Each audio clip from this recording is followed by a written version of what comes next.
So the girls are helping me get my raised beds ready. I did cover the strawberry side because they will pick the little late daylights out of those leaves.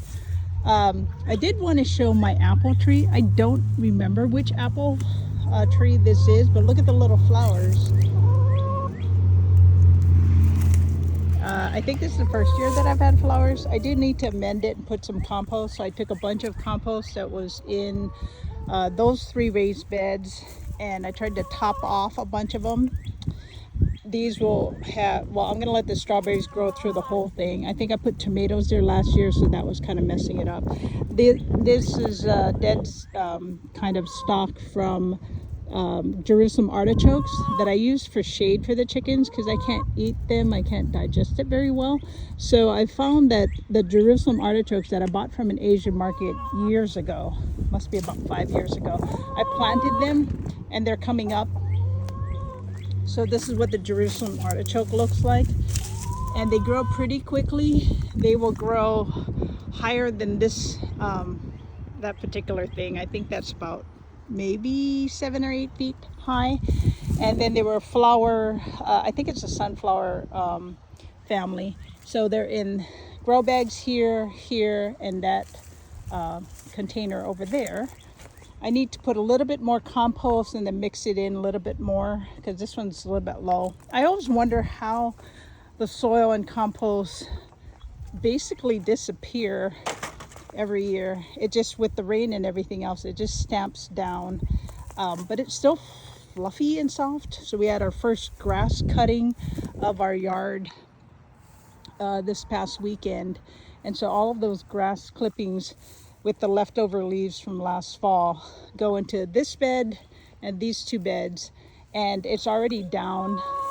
Within the first day or so that the chickens get on it, it goes down. This wire is here so I could throw compost in there if I wanted to, so that they don't eat certain compost that I don't want them to eat until it's broken down a little bit more.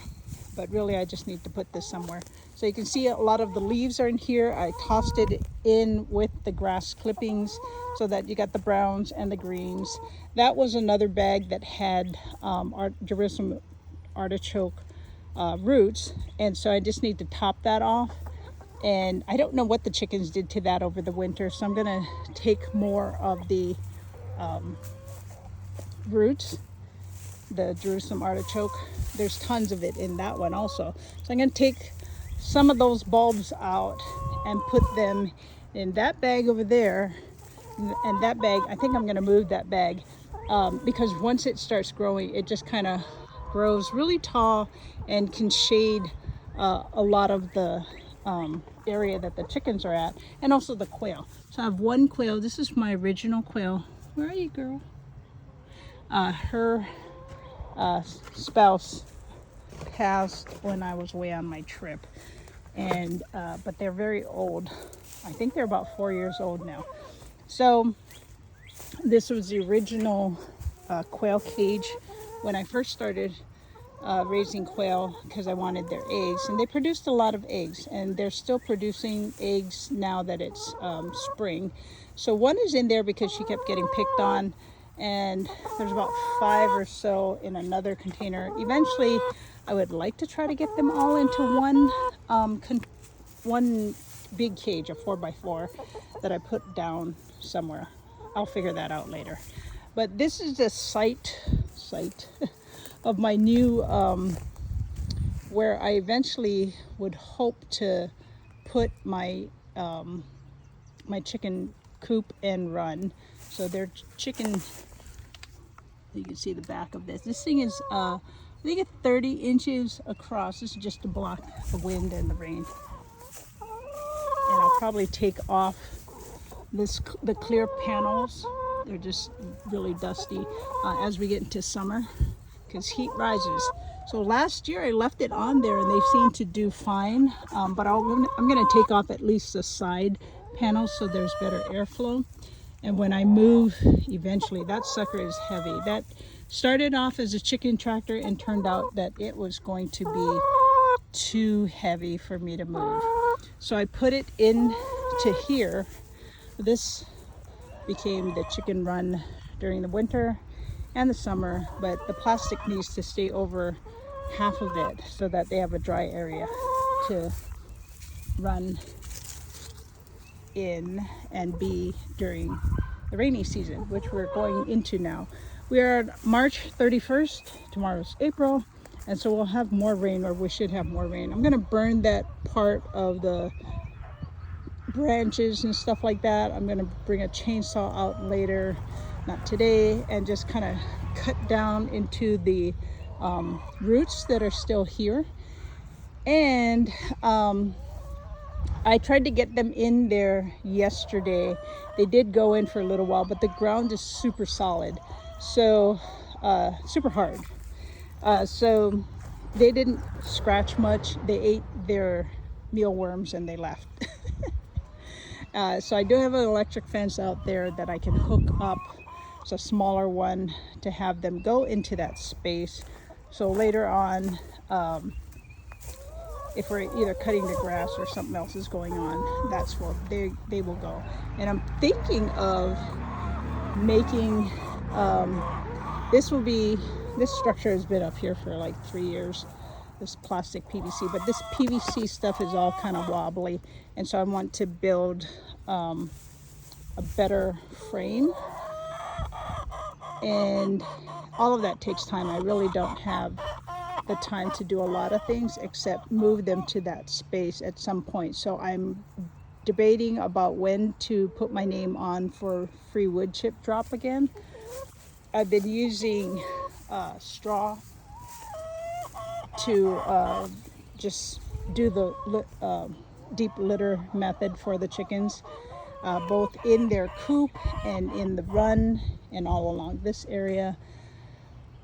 And that's been working out fine for the past couple years, because it's been probably 4 years since I did 2 loads of wood chip drops just for the pathway, but it's all composted down, so it looks like this. So this was all wood chips. You can still see some of the wood chips there, and it has composted down well. I've had weeds from the winter that I'm cleaning out, and some of the wood has broken down. These beds were built in 2019. It is 2026 now, so it just recently broke. And these are treated boards that they're just gone. So this, I'm gonna replace it. I was being cheap because I was setting everything up. Look at this piece of paper is still on here, severe weather. It was 1 inch by 5.5 by 8 feet, and it's still standing. I'm just going to replace it with a so-called 2-inch, but this is like a little over 1 inch thick, and I'll cut it and replace here and replace this side. So I was using deck boards because the deck board seemed to be better quality than just the regular treated 2x4s, and I think a little bit cheaper. So because we've gone carnivore, we don't eat many vegetables, so we're more keto. But we do eat a lot of berries. So I'm gonna try again strawberries. I had 50 plants, probably overkill. I can move some of them to this side and still have my greens here. But I try to grow more greens for the chickens, and they give us eggs. So that kind of reduces some of the feed. And this side broke on this bottom layer here, so this will need to be replaced and trashed. So this was also deck board. I can tell because it's smoother on here, but I need to do a little patch job so the soil will stop escaping there. I need to clean up some of the weeds. But this weekend I just basically took a lot of this stuff, which can be burned or composted down, moved a bunch of things here. This was my purple asparagus that just all died. like none of it survived. It lived for about the 3 years that it was supposed to, and gave me a little tiny amount of fruit, or not fruit, but asparagus, and then we've got nothing. So I'll pull all of the weeds and everything, top it all off with compost, mix it up there, and try to grow some other greens. Even these plants, I tried to grow grapes, tried to grow some other berries. So a lot of these things will get remixed with compost, re-amended, and I just need to do a good cleaning of things. This was a blueberry plant, which that died. I did not cover, not blueberry, blackberry. I did not cover the blackberries, but look at this plant. This is in the ground, directly down here in the ground. And so either this plant broke through or somehow it seeded itself. And it looks like there's another plant down here. Blackberries, my understanding, can be invasive, so I left them in the grow bags. And I need to also trim this stuff back. And this was to protect the leaves from the chickens going in there. So I've seen a bunch of different videos where people try to have things that the chickens can eat but not totally kill. And they usually use some kind of wiring to separate the plants from the chickens. The garden really needs a good cleaning, but I'm getting there. I still need to take that out because those had garlic and onions, and the chickens already ate the garlic that was coming up. I think this is garlic, but yeah, they nibbled all of this. There's more strawberries over here. My strawberries did not produce as well as I had hoped, but I'm going to take them out of these containers and try to transplant it here. Look at these. There's some, I think that's Swiss chard right there. And strawberries and plants and blah, blah, blah. But yes, I need to grow some more greens so you can give me more eggs for our keto lifestyle. And I'm going to feed them right now. One of the girls, they need their wings trimmed.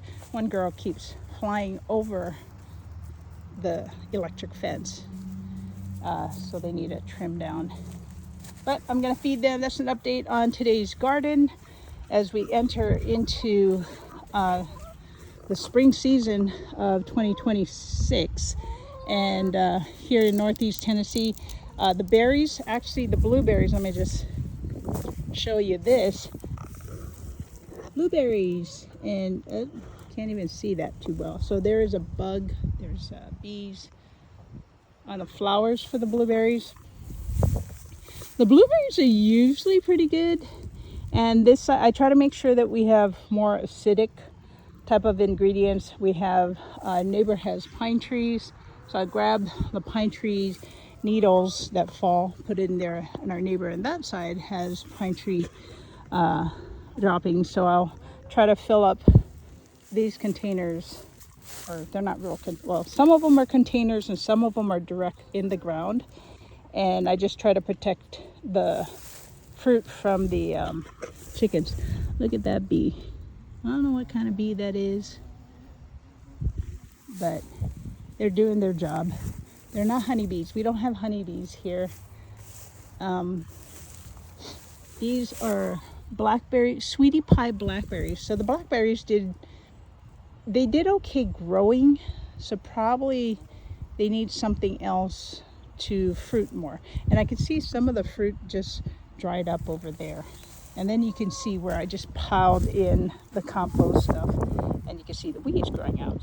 So I think if I open this, the chickens would eat all of the greens.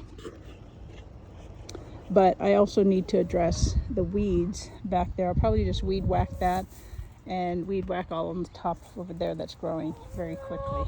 All right, does anybody want to say goodbye? Nah, just give me some food. All right, that's it for the update for today.